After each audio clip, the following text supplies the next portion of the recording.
সম্মানিত দর্শক ও আমার প্রাণপ্রিয় বাহরাইন প্রবাসী বাংলাদেশি ভাই ও বাহরাইন বাংলা টিভি চ্যানেলের ভিউয়ার্সগণ, আসসালামু আলাইকুম রহমতুল্লাহ ওবারাকাতু। আমি আবারও আপনাদের সম্মুখে একটি ব্রেকিং নিউজ নিয়ে উপস্থিত হয়েছি। আজকের ব্রেকিং নিউজ হলো বাংলাদেশ পররাষ্ট্রমন্ত্রী ডক্টর এ.কে.এম.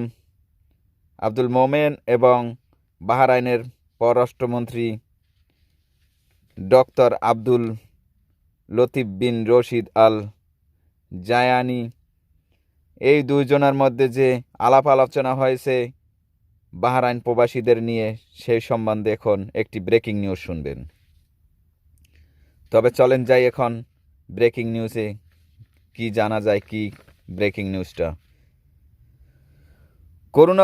করোনা মহামারীর কারণে আটকে পড়া বাহরাইন প্রবাসী বাংলাদেশিদের বাহরাইনের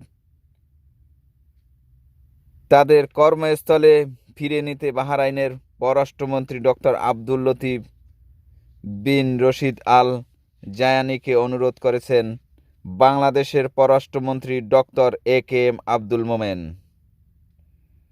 বাহরাইনের পররাষ্ট্রমন্ত্রীর সাথে টেলিফোনে আলাপকালে তিনি এইসব কথা উল্লেখ করে অনুরোধ জানান। সাধারণ ক্ষমার আওতায় 30,000 অনিয়মিত প্রবাসী বাংলাদেশির ভিসা নিয়মিত করায় বাহরাইন সরকারকে ধন্যবাদ জানান তিনি। এ সময়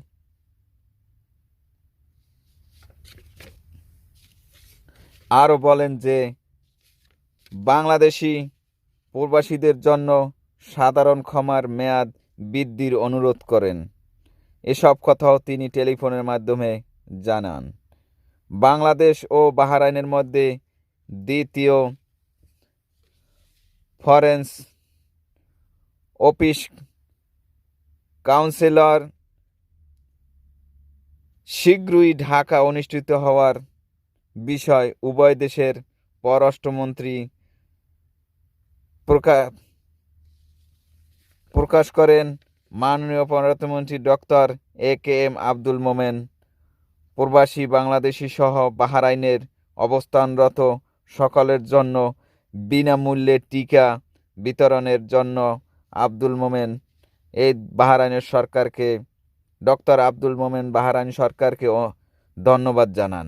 এবং তারই সাথে সাথে ডক্টর আব্দুল মোমেন বলেন যে বাহরাইন থেকে যারা আটকা পড়েছে অন্তত 3,000 প্রবাসী বাংলাদেশি ভাই, তাদেরকে কর্মস্থলে ফিরিয়ে নেওয়ার জন্য দুইবার করে এই অনলাইনে লিস্ট দেওয়ার জন্য এবং তাদের অ্যাড্রেস দেওয়ার জন্য, তাতে করে মাত্র 946 জনার অনলাইনে ফর্ম ফিল আপ করা হয়েছে এবং তাদের থেকে সম্পূর্ণ কাগজপত্র নেওয়া হয়েছে এবং তাদের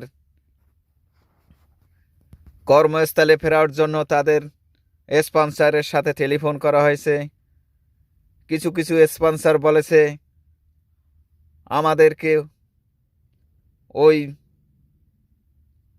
কর্মচারীর দরকার, ওই লেবারের দরকার, এবং কিছু কিছু স্পন্সর বলেছে আমরা এখন অন্য দেশ থেকে বা অন্যভাবে নিয়ে নিছি, আমাদের এখন দরকার নেই।